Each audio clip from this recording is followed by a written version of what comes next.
Capítulo 4. Formas que o sofrimento toma durante o sono. Acabavam de soar às 3 horas da manhã, e havia 5 horas que Jean Valjean caminhava, quase sem interrupção. De repente, deixou-se cair sobre uma cadeira. Adormeceu e sonhou. Tal sonho, como a maioria dos sonhos, não tinha nada a ver com o que estava acontecendo, a não ser pelo seu sentido pungente e funesto, que o impressionou muitíssimo. Esse pesadelo oprimiu-o tanto que mais tarde o relatou por escrito. É um dos apontamentos que deixou de sua própria mão. Julgamos ser interessante transcrevê-lo aqui textualmente. Qualquer que fosse o sonho, a história daquela noite estaria incompleta se não o relatássemos. É a sombria aventura de uma alma que sofre. Ei-lo, pois. No envelope lemos assim: o sonho que tive naquela noite. Eu estava numa campina imensa e triste, onde não havia erva alguma. Parecia-me que nem era dia nem era noite. Caminhava ao lado de meu irmão, o irmão de meu tempo de infância em quem, devo dizê-lo, não penso nunca, e do qual já me havia quase que esquecido por completo. Conversávamos e nos encontramos com outras pessoas. Falamos de uma vizinha que tivemos e que, quando morava naquela rua, trabalhava com as janelas sempre abertas. Enquanto falávamos, sentíamos frio por causa dessa janela aberta. Em toda a planície, não havia uma única árvore. Vimos um homem que passava ao nosso lado. Estava completamente nu, era cor de cinza e montava um cavalo cor de terra. O homem não tinha cabelo algum, viam-se-lhe o crânio e as veias que o envolviam. Tinha na mão uma varinha, flexível como um sarmento e pesada como ferro. Esse cavaleiro passou sem nos dizer nada. Meu irmão me disse: andemos por aquela valeta. Havia ali uma valeta onde não se via o mais insignificante arbusto. Tudo era cor de terra, até o céu. Depois de dar alguns passos, ninguém mais respondia ao que eu falava. Percebi, então, que meu irmão não estava mais comigo. Entrei em uma aldeia. Imaginei que aquela devia ser Romainville. Por que Romainville? A primeira rua em que entrei estava deserta. Passei para uma segunda rua. Atrás do ângulo que formava as duas ruas, havia um homem de pé, encostado à parede. Disse-lhe: então, que lugar é este? Onde estou? O homem não respondeu. Vi a porta de uma casa aberta e entrei. A primeira sala estava deserta. Passei para a segunda. Por trás da porta dessa sala havia um homem de pé, encostado à parede. Perguntei a esse homem: de quem é esta casa? Onde estou? O homem não me respondeu. A casa tinha um jardim. Saí da casa e passei para o jardim. O jardim estava deserto. Por trás da primeira árvore encontrei um homem de pé. Perguntei a esse homem: que jardim é este? Onde estou? O homem não me respondeu. Perambulei pela aldeia, e só então percebi que era uma cidade. Todas as ruas estavam desertas, todas as portas estavam abertas. Nenhum ser vivo passava pelas ruas ou andava pelas salas e pelos jardins. Mas, por trás de cada ângulo, por trás de cada porta, por trás de cada árvore, havia sempre um homem de pé que não dizia nada. Só se via um de cada vez. Eles me observavam enquanto eu passava. Saí da cidade e pus-me a andar pelos campos. Ao cabo de alguns minutos, voltei-me e vi uma grande multidão que vinha no meu encalço. Reconheci todos os homens que havia visto pela cidade. Tinham cabeças esquisitas. Não parecia que se apressassem, e, no entanto, andavam muito mais depressa que eu. Não faziam ruído algum enquanto caminhavam. Num instante essa multidão me alcançou e me rodeou. O rosto desses homens era cor de terra. Então, o primeiro que vi interroguei ao entrar na cidade me disse: para onde vai? Não sabe que há muito tempo está morto? Abri a boca para responder e percebi que não havia ninguém ao redor. Ele acordou. E estava gelado. Um vento, tão frio como o vento da manhã, fazia dançar a vidraça nos caixilhos da janela ainda aberta. O fogo se extinguira. A vela quase se apagava. Era ainda noite escura. Levantou-se e foi até a janela. Ainda não havia uma única estrela no céu. Dali se viam o quintal da casa e a rua. Um ruído seco e duro, que de repente ressoou pela calçada, fez com que abaixasse os olhos. Viu lá embaixo duas estrelas vermelhas cujos raios ao mesmo tempo se alongavam e se encurtavam de modo estranho, no meio da sombra. Como seu pensamento estava ainda meio submerso na neblina dos sonhos, pensou assim, e aí está. Não há mais estrelas pelo céu. Agora elas estão na terra.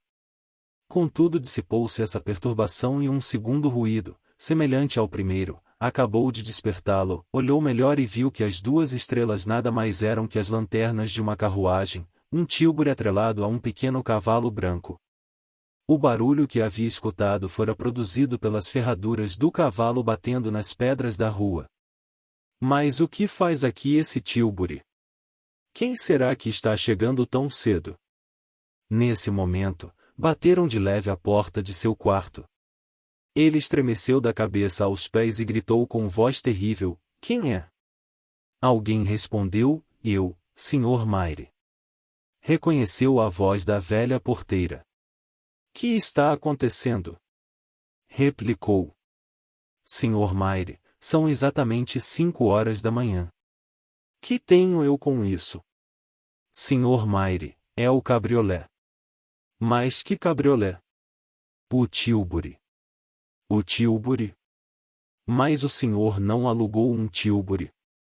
Não, e ele disse. O cocheiro disse que veio à sua procura. Que cocheiro? O cocheiro do Sr. Scaufflaire. Scaufflaire? Esse nome fê-lo estremecer como se um relâmpago passasse em sua frente. Ah! Sim, e retrucou, o Sr. Scaufflaire. Se aquela senhora pudesse vê-lo naquele instante ficaria assustada. Seguiu-se um longo silêncio. Examinava Palermado a chama da vela, tirando-lhe pedacinhos de cera quente que rolava entre os dedos. A velha esperava. Aventurou-se ainda a perguntar-lhe, e Sr. Mayre, que devo responder? Diga que está bem, já vou descer. Capítulo 5. Imprevistos. O serviço de correios de Arras a Montreuil-sur-Mer fazia-se ainda nessa época por meio das malas postas do tempo do Império. Eram pequenos cabriolés de 2 rodas, forrados internamente de couro, suspensos sobre 2 molas e com 2 únicos lugares, um para o cocheiro e outro para o viajante. Os cubos das rodas eram propositadamente muito salientes, o que obrigava os outros veículos a passar bem distantes, coisa que ainda se vê pelas estradas da Alemanha. A caixa da correspondência, grande e oblonga, ocupava a parte traseira do veículo, formando uma única peça com o todo. Era pintada de preto e o cabriolé, de amarelo. Esses veículos aos quais, hoje em dia, nada se assemelha, tinham um não sei que de disforme e grotesco, quando eram vistos correndo ao longo na linha do horizonte, assemelhavam-se muito a esses insetos que se chamam, creio eu, térmitas, os quais, tendo a parte dianteira do corpo muito diminuta, arrastam um traseiro enorme. Entretanto, andavam com velocidade. A Malaposta, saindo de Arras todas as noites a 1 hora da madrugada, depois que passava o correio de Paris, chegava a Montreuil-sur-Mer um pouco antes das 5 da manhã.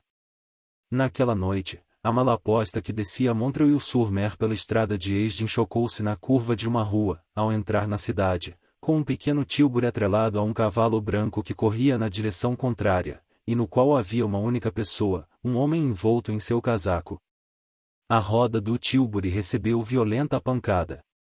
O cocheiro gritou ao homem que parasse, mas este não ouviu e continuou a correr a toda a velocidade. Mas que diabo de homem mais apressado! Disse o cocheiro. Quem assim se apressava é o mesmo que acabamos de ver debatendo-se em angústias, sem dúvida alguma, muito dignas de compaixão.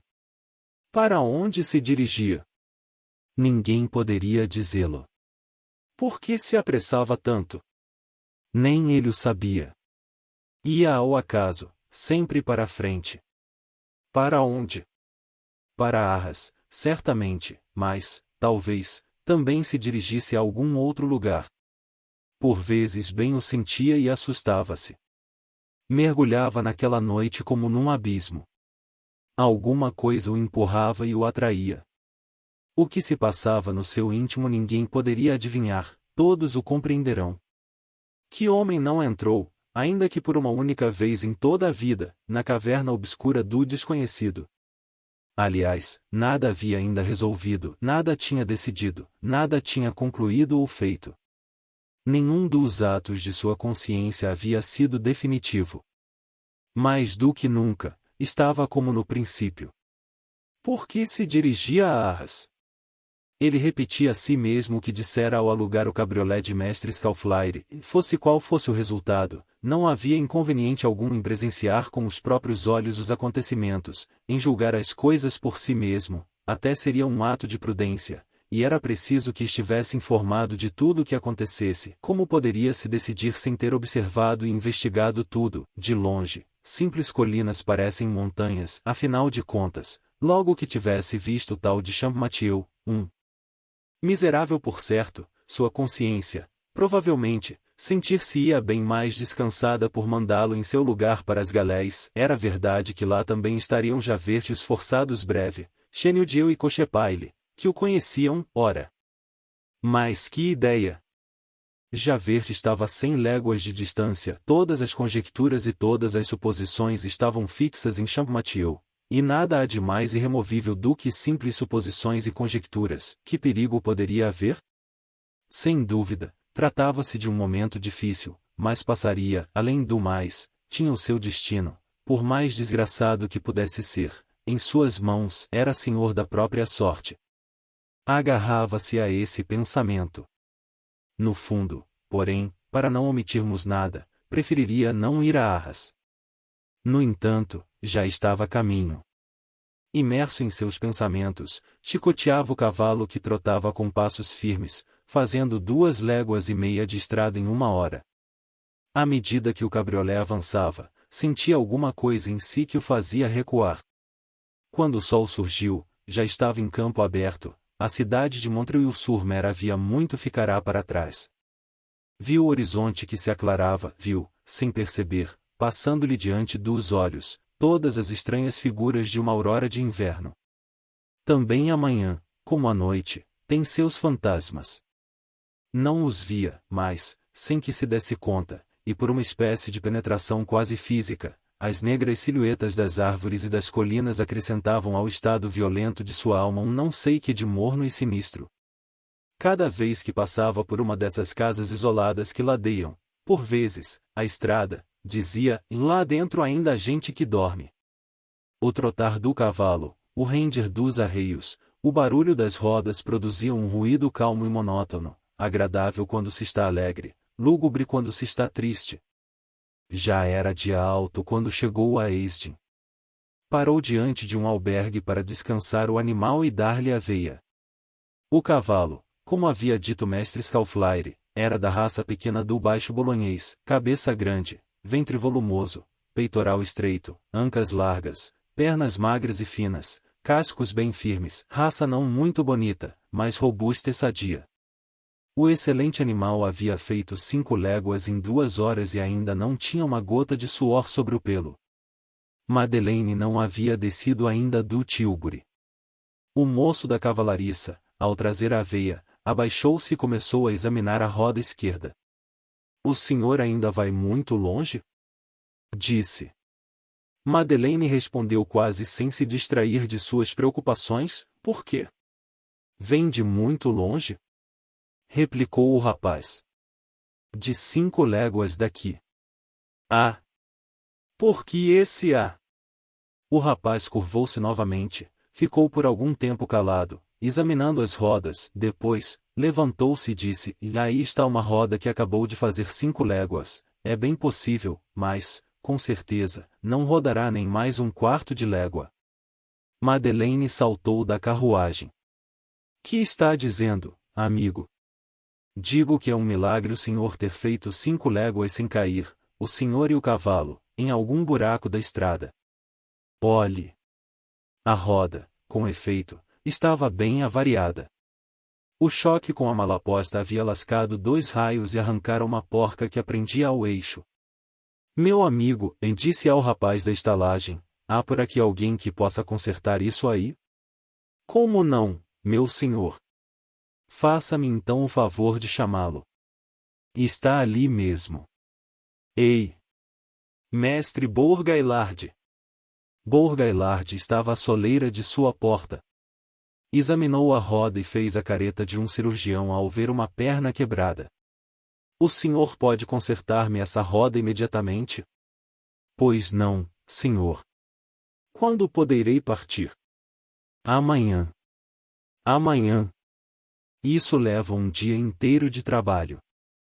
O senhor está com muita pressa? Muita. Não me posso demorar mais que 1 hora. Impossível, senhor. Pago o que quiser. Não pode ser. Pois bem, esperarei 2 horas. Para hoje não é possível. É preciso fazer 2 raios novos e consertar o cubo. O senhor só poderá seguir viagem amanhã cedo. Mas meus negócios não podem ser resolvidos amanhã. E se, em lugar de consertar a roda, o senhor a trocasse por uma nova? Como? O senhor entende do assunto? Certamente. Não terá por acaso uma roda nova que me possa vender? Assim continuarei a viagem imediatamente. Uma roda sobressalente? Isso mesmo. É que não tem uma que se adapte a esse cabriolé. 2 rodas fazem um par e é difícil achar uma igual, assim, por acaso. Então, venda-me um par de rodas. Mas, meu senhor, nem todas as rodas se adaptam a qualquer eixo. Experimente, ao menos. É inútil, senhor. Só tenho à venda rodas para carroças. O lugar aqui é pequeno. Por acaso não tem algum cabriolé que me possa alugar?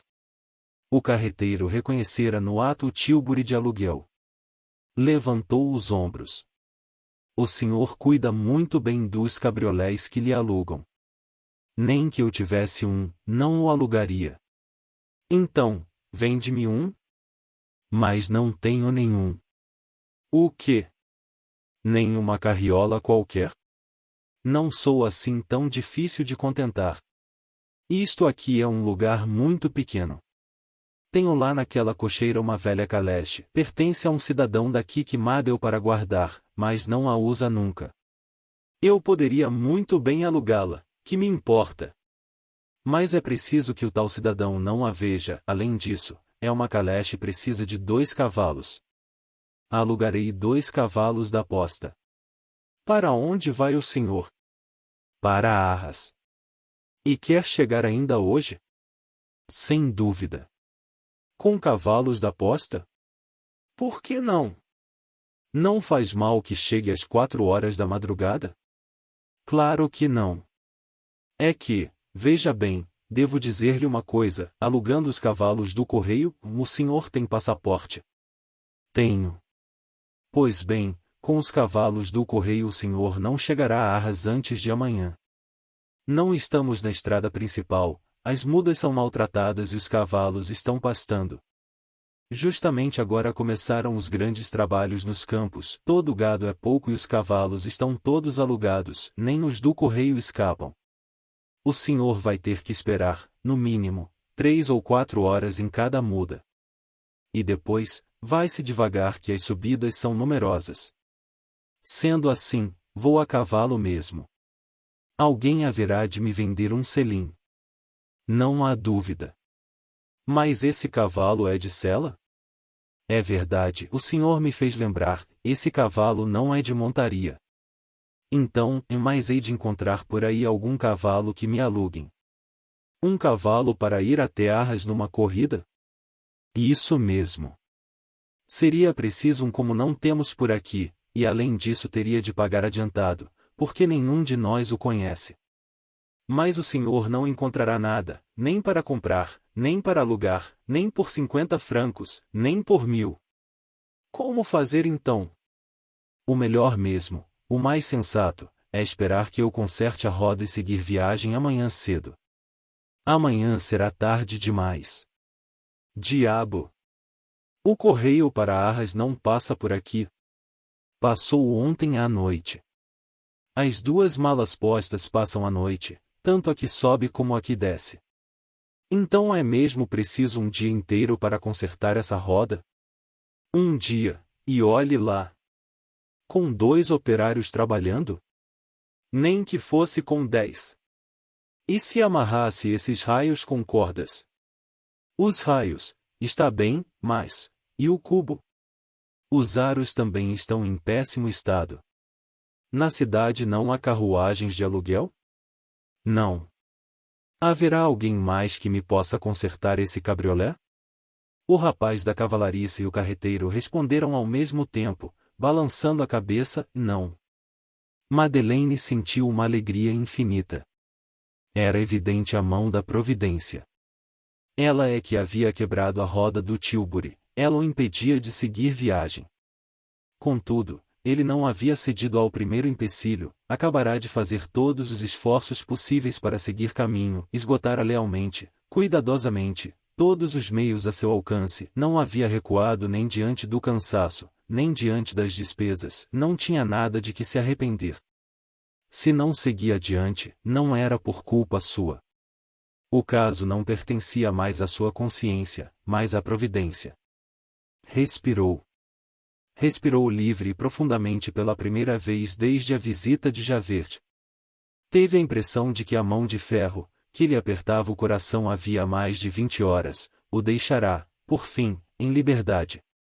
Parecia-lhe que, afinal, Deus estava com ele e lhe patenteava a sua vontade. Repetiu consigo mesmo que havia feito todo o possível e que não tinha mais nada a fazer senão voltar tranquilamente para Montreuil-sur-Mer. Se esse diálogo com o carreteiro tivesse acontecido num albergue, não teria tido testemunhas, ninguém o teria ouvido, as coisas continuariam ocultas, e provavelmente, não poderíamos relatar nada do que estamos para dizer, mas o diálogo deu-se na rua e, inevitavelmente, devia provocar um agrupamento de curiosos. Sempre há alguém disposto a se fazer de espectador. Enquanto conversava com o carreteiro, alguns transeuntes foram formando um pequeno círculo. Depois de tê-los ouvido por alguns instantes, um rapazinho, em quem ninguém havia reparado, saiu do grupo a correr. No momento em que o viajante, após a resolução interior que acabamos de indicar, já se resolvia a desistir, o menino voltava, acompanhado de uma senhora. Senhor, disse a mulher, meu filho me disse que o senhor quer alugar um cabriolé. Essas poucas palavras, pronunciadas por uma velha que conduzia à mão uma criança, fizeram-no suar. Parecia-lhe ver a mão que o libertara reaparecer na sombra, pronta a agarrá-lo. Respondeu, sim, boa senhora, procuro um cabriolé para alugar. E apressou-se em acrescentar, mas por aqui não há nenhum. Ah, sim, e respondeu a mulher. Onde? Replicou o carreteiro. Na minha casa, disse a mulher. Madeleine estremeceu. A mão fatal acabava de o agarrar novamente. A velha, efetivamente, tinha sob um teleiro uma espécie de carriola de vime. O carreteiro e o rapaz do albergue, desolados por verem escapar-lhes o freguês, intervieram, e mais que caranguejola horrível. Deve estar fixa diretamente sobre o eixo, é verdade que os assentos estão pendurados por tiras de couro, mas, quando chove, não tem abrigo nenhum, as rodas estão enferrujadas e corroídas pela umidade, isso não vai mais longe do que aquele Tilbury, uma porcaria. O senhor vai arriscar-se muito viajando nisso aí, e etc etc. Tudo estava muito certo, mas aquela caranguejola, aquela coisa, fosse o que fosse, rodava sobre 2 rodas e poderia chegar até Arras.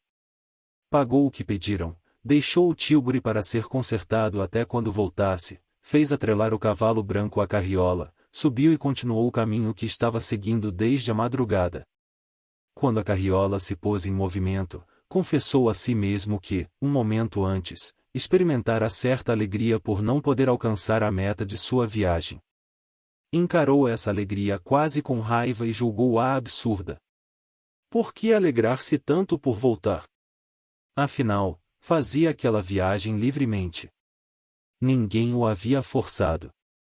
E, com toda a certeza, nada ia acontecer de extraordinário. Quando estava saindo de Esdin, ouviu uma voz que lhe gritava: "Pare! Pare!" Parou apressadamente, demonstrando certa emoção que muito se assemelhava à esperança. Era o rapazinho. "Senhor", disse-lhe, "eu é que lhe arranjei a carriola." "E então?" "O senhor não me deu nada." Ele, que distribuía tantas moedas com tanta facilidade, achou essa pretensão do menino exorbitante e odiosa. "Ah! É você, tratante, não lhe dou nenhum vintém." Chicoteou o cavalo e continuou a galopar. Perderá muito tempo quando parou em Esdin, queria recuperá-lo. O pequeno cavalo era corajoso e tinha força de 2, mas era o mês de fevereiro, havia chovido e as estradas se encontravam em péssimo estado. E, depois, não era mais um tilburi, mas uma carriola dura e pesada. Além de tudo, as subidas eram muito frequentes. Levou quase 4 horas para ir de Esdin a Saint-Paul. Em 4 horas fez apenas 5 léguas. Em Saint-Paul, parou no primeiro albergue que encontrou e fez com que levassem o cavalo à estrebaria. Como havia prometido a mestre Scalflaire, conservou-se ao pé da manjedoura enquanto o cavalo comia a ração. Pensava então em coisas tristes e confusas. A mulher do estalajadeiro entrou na cavalariça. "O senhor quer almoçar?" perguntou. "É verdade", ele disse, "estou até com um ótimo apetite." E seguiu a mulher, de aparência saudável e alegre. Ela o conduziu a uma sala baixa onde havia mesas recobertas de oleado. "Sirva-me depressa", e replicou, "que devo seguir viagem imediatamente." Logo em seguida uma criada, flamenga, arrumou-lhe a mesa. Ele olhou-a com uma expressão de bem-estar. Era isso que tinha, pensou. Eu ainda não havia quebrado o jejum. Serviram-no. Pegou o pão, comeu um bocado e depois tornou a pô-lo lentamente sobre a mesa, não o tocando mais. Um carroceiro comia em uma mesa vizinha. Disse-lhe Madeleine: "Por que esse pão tem gosto tão amargo?" O homem era alemão e não o entendeu. Voltou à cavalariça. 1 hora mais tarde já havia deixado Saint-Paul e se dirigia a Tinques, distante de Arras 5 léguas. Que fez durante todo esse trajeto? Em que pensava? Como de manhã, olhava as árvores passarem, os tetos de colmo, os campos cultivados e os diferentes aspectos da paisagem que se desloca a cada volta do caminho. Essa é uma forma de contemplação que muitas vezes satisfaz a alma, dispensando-a de pensar. Ver 1001 objetos pela primeira e última vez, o que pode haver de mais profundo e melancólico?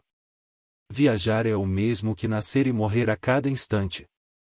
Talvez, no mais íntimo de seu espírito, comparasse aqueles horizontes sempre renovados à existência humana. Todas as coisas da vida fogem constantemente de nossos olhos. As sombras e a luz se alternam. Depois de um clarão, um eclipse, olha-se, apressa-se, estende-se a mão para agarrar o que passa, cada novo acontecimento é uma volta da estrada, e, de repente, chega-se à velhice. Sente-se como que um abalo, tudo fica negro, divisa-se uma porta obscura e o sombrio cavalo da vida para. E logo, no meio das trevas, percebe-se alguém que, velado e desconhecido, o desatrela. Era já a hora do crepúsculo quando algumas crianças que saíam da escola viram um viajante chegar a Tinques. É verdade que ainda se estava na época do ano em que os dias são mais curtos. Não parou em Tinques. Quando estava quase saindo da cidade, um cantoneiro que trabalhava na estrada levantou a cabeça e disse: "E isso é que é cavalo cansado." O pobre animal, com efeito, andava a passos lentos. "Por acaso o senhor não vai a Arras?" acrescentou o cantoneiro. "Vou." Se for nesse passo não chegará a tempo. Madeleine fez parar o cavalo e perguntou ao cantoneiro, quanto de caminho há ainda daqui até Arras? Mais ou menos 7 léguas, bem puxadas. Mas como? O mapa das estradas marca somente 5 léguas e 1/4. Ah! Replicou o cantoneiro, o senhor não sabe que a estrada está em conserto? Está impedida a 1/4 de hora daqui. Não há como ir mais longe. É verdade? Mas pode tomar à esquerda, pelo caminho que vai a Carence e passar o rio, quando chegar a Camblin, vire à direita, e está na estrada de Mont Saint-Éloi, que vai até Arras. Mas a noite não tarda e vou me perder. O senhor não é daqui? Não. Então é outra coisa. Olhe, meu senhor, replicou o cantoneiro, quer que lhe dê um conselho? Seu cavalo está cansado, volte para Tinques. Ali há um bom albergue. Descanse esta noite, amanhã continuará sua viagem até Arras. Mas eu preciso estar lá esta noite mesmo. Então, volte do mesmo modo ao albergue e alugue um cavalo de reforço. O rapaz da cavalariça poderá servir-lhe de guia. Seguiu o conselho do cantoneiro, voltou e, meia hora depois, tornava a passar pelo mesmo caminho, mas a galope, com um bom cavalo de reforço. Sentado num dos varais da carriola ia o moço da estalagem. Contudo, Madeleine sentia que estava atrasado. Já era quase noite. Tomaram o atalho. A estrada era horrível. A carriola batia ora em um barranco, ora em outro. Disse ao postilhão, sempre a trote lhe dou dupla gorjeta. Um solavanco quebrou um dos varais. Senhor, disse o rapaz, quebrou-se um varal, não sei mais como atrelar o cavalo, este caminho é impraticável no escuro, se quiser dormir esta noite em Tinques, amanhã bem cedinho estaremos em Arras. Madeleine respondeu, tem aí um pedaço de corda e uma faca? Tenho, sim, senhor. Apiou-se, cortou um ramo de árvore e substituiu o varal quebrado. Perderam com isso mais ou menos 20 minutos e tornaram a partir a galope. A planície era tenebrosa. Nevoeiros baixos, espessos e negros subiam as colinas, sobrepairando como novelos de fumaça. As nuvens tinham aqui e ali clarões esbranquiçados. Um forte vento, vindo do mar, provocava por toda parte um ruído como de alguém a arrastar móveis. Tudo o que podia ver tinha atitudes de terror. Quanta coisa se agita com o sopro imenso da noite! O frio gelava-o. Desde a véspera que não dormia. Lembrava-se vagamente de seu passeio noturno pela grande planície nos arredores de Digne, 8 anos antes, tudo parecia ter acontecido ontem. Um relógio longínquo deu as horas. Perguntou ao rapaz, que horas são? 7 horas, meu senhor. Estaremos em Arras às 8. Faltam apenas 3 léguas. Nesse momento, pela primeira vez, teve este pensamento, achando muito estranho não lhe ter ocorrido mais cedo, e era inútil todo aquele trabalho. Ele nem sabia a hora do julgamento. Devia, ao menos, ter se informado, era uma extravagância estar andando daquele modo sem saber se valeria a pena tanta fadiga. Depois esboçou alguns cálculos no espírito, e, em geral, os julgamentos começam às 9 da manhã, o de Champmathieu não devia levar muito tempo, quanto ao roubo das frutas, seria coisa rápida, e o resto reduzia-se a uma simples questão de identificação, 4 ou 5 testemunhas e quase nada que dizer pelos advogados, sem dúvida chegaria quando tudo já tivesse terminado. O postilhão fustigava os cavalos. Já haviam atravessado o rio, deixando Mont Saint-Éloi para trás. A noite ficava cada vez mais escura. Capítulo 6. Irmã Simplice posta à prova. Entretanto, nesse mesmo momento, Fantine sentia-se perfeitamente alegre. Passará muito mal a noite, tosse impertinente, febre alta e sonhos ininterruptos. De manhã, quando o médico a foi visitar, Fantine delirava. O médico mostrou-se muito preocupado e recomendou que o chamassem à chegada do Sr. Madeleine. Passou toda a manhã tristonha, falou pouco, fazendo dobras nos lençóis, murmurando em voz baixa alguns cálculos, parecia calcular distâncias. Seus olhos estavam encovados e fixos, quase extintos, mas depois, por alguns momentos, tornavam a iluminar-se, brilhando como estrelas. Parece até que, ao se aproximar de alguma hora sombria, a claridade do céu inunda os que vão ser abandonados pela claridade da terra. Cada vez que Irmã Simplice lhe perguntava como se sentia, respondia invariavelmente assim, em bem. Mas eu queria ver o Sr. Madeleine. Alguns meses antes, justamente quando perderá os últimos restos de pudor, sua última vergonha e sua última alegria, Fantine não era mais que a sombra de si mesma, agora ela era um simples espectro. O mal físico completará a obra do mal moral. A pobre criatura de apenas 25 anos tinha a fronte enrugada, as faces lívidas, as narinas contraídas, os dentes abalados, o rosto cor de chumbo, o pescoço descarnado, as clavículas salientes, os membros mirrados, a pele cor de terra, e os cabelos loiros já começavam a crescer grisalhos. Como a doença improvisa a velhice. Ao meio-dia o médico voltou, fez algumas recomendações, perguntou se o Sr. Mayre havia aparecido na enfermaria e balançou a cabeça. O Sr. Madeleine habitualmente ia visitar a enferma pelas 3 horas da tarde. Como a pontualidade provém da bondade, era sempre pontual. Lá pelas 2:30 da tarde, Fantine ficou agitada. No espaço de 20 minutos, perguntou por mais de 10 vezes à religiosa que a assistia: Irmã, que horas são? O relógio bateu 3 horas.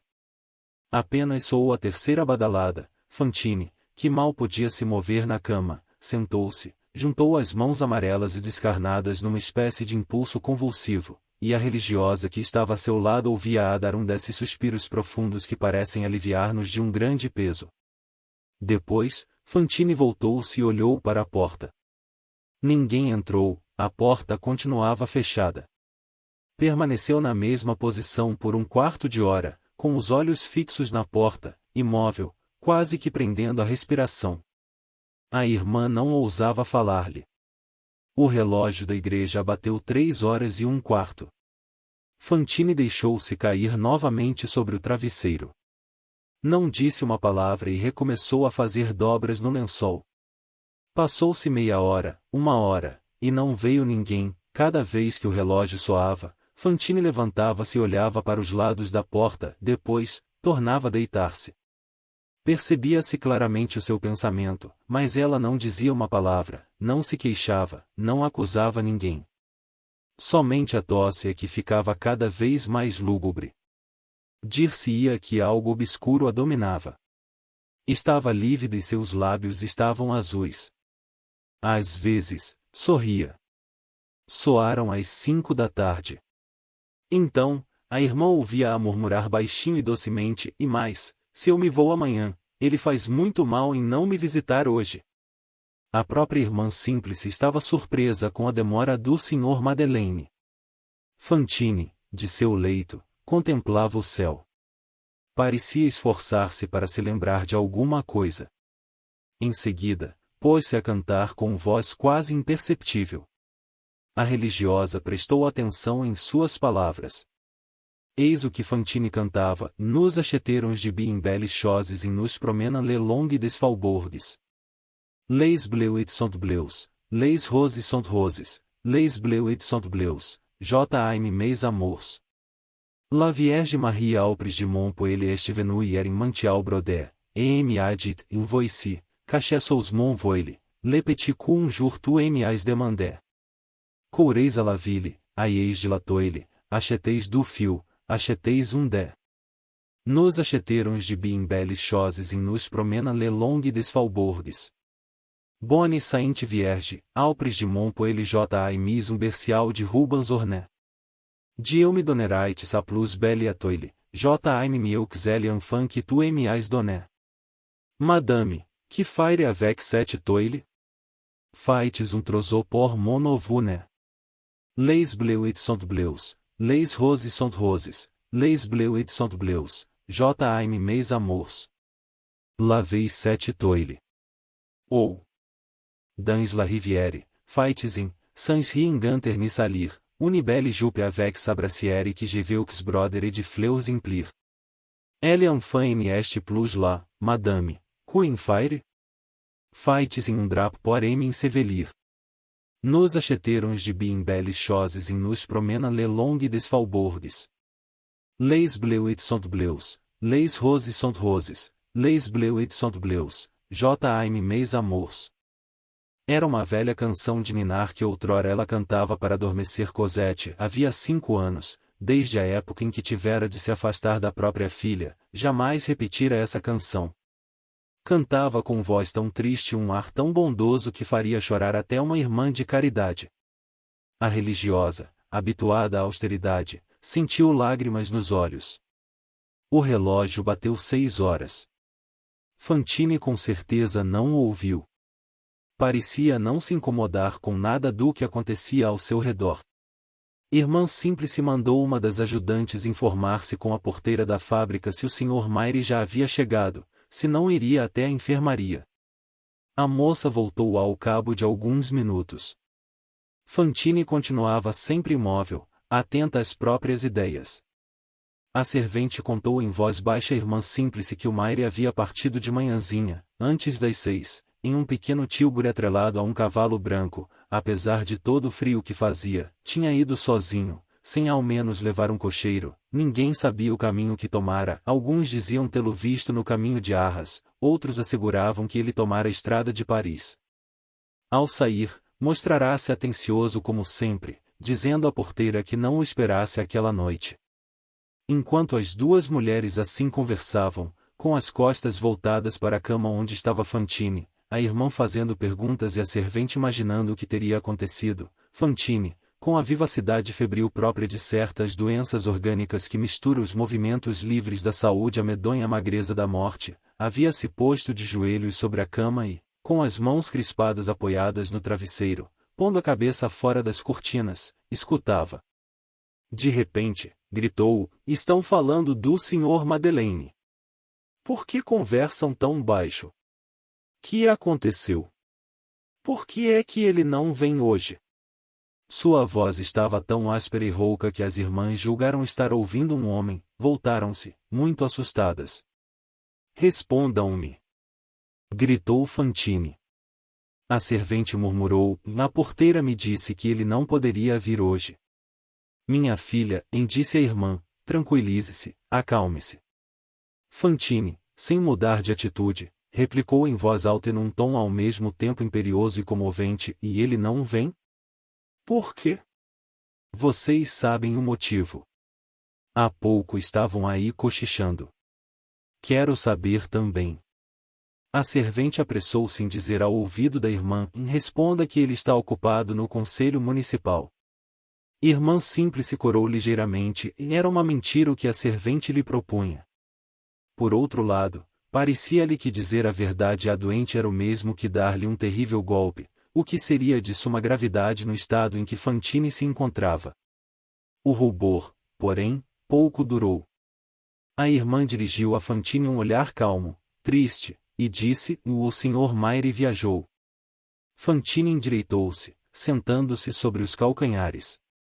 Seus olhos brilhavam. Uma alegria incomum surgiu naquele rosto acabrunhado pelo sofrimento. Viajou!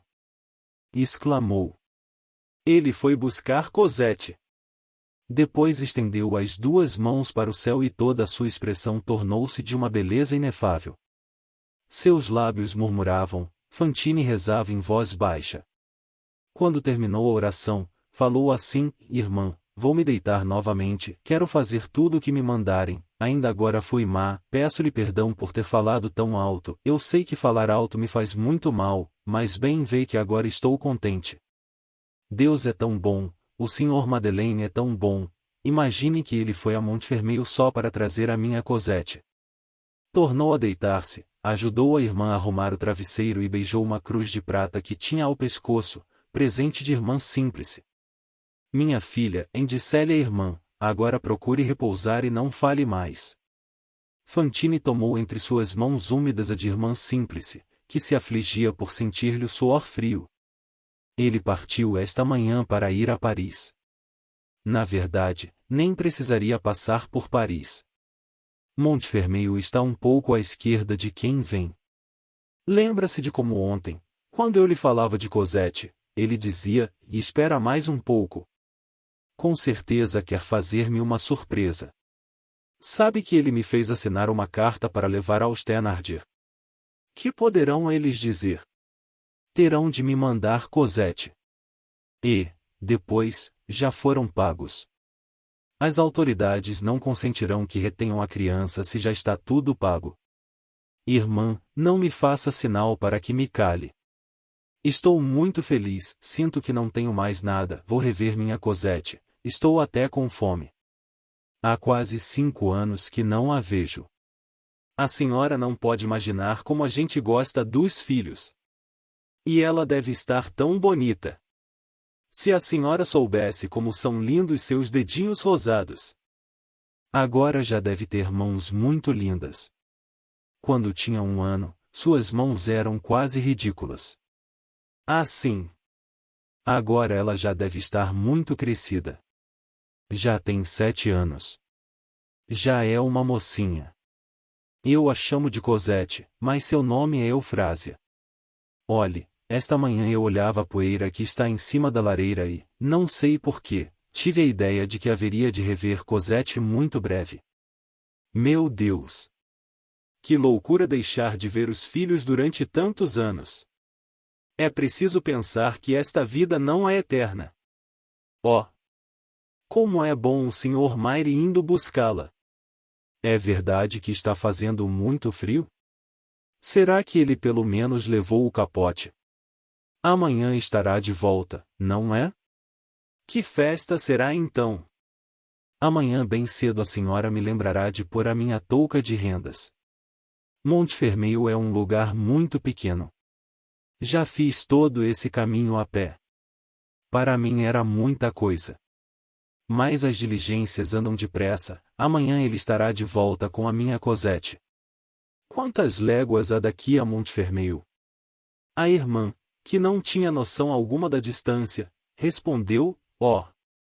Acho que amanhã ele estará de volta. Amanhã. Amanhã. Dizia Fantine. Amanhã verei Cosette. Veja, querida irmã, não estou mais doente. Eu dançaria até, se quisessem.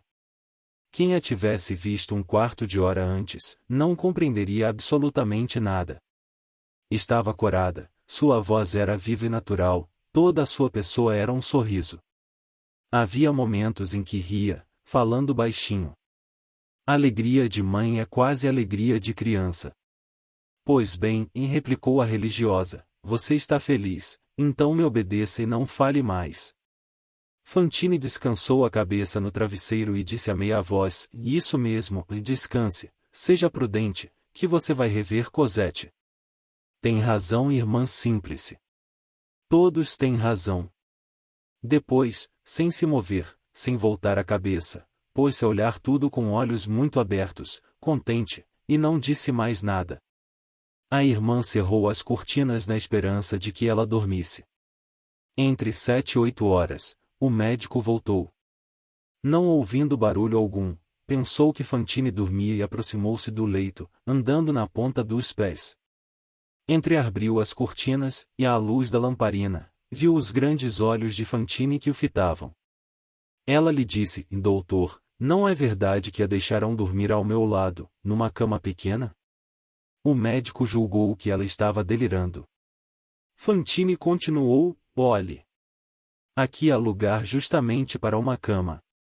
O médico chamou de lado irmã Simplice, que lhe explicou o que acontecia, o Sr. Madeleine estaria ausente por 1 dia ou 2, e a enferma estava pensando que o Sr. Madeleine tinha ido a Montfermeil, o que, afinal, era bem possível. O médico concordou.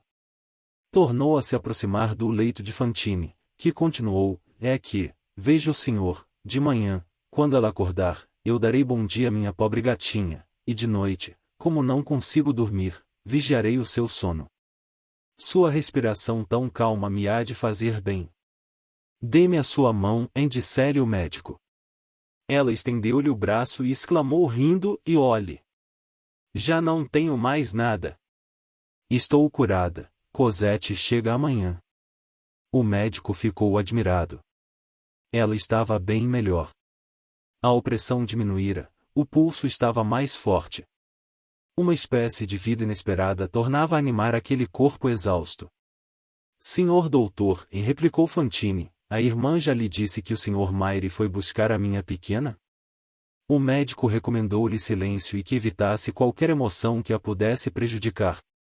Prescreveu uma infusão de quinina pura e, no caso de a febre aumentar durante a noite, um calmante. Ao sair, disse a irmã, ela está melhor. Se o Sr. Mayre realmente chegasse amanhã com a criança, quem sabe? Há crises tão espantosas, e já se viram doenças desaparecerem por completo só com o efeito de grandes alegrias. Eu bem sei que aqui se trata de uma doença orgânica, já muito adiantada, mas acontecem tantas coisas misteriosas. Talvez conseguíssemos salvá-la.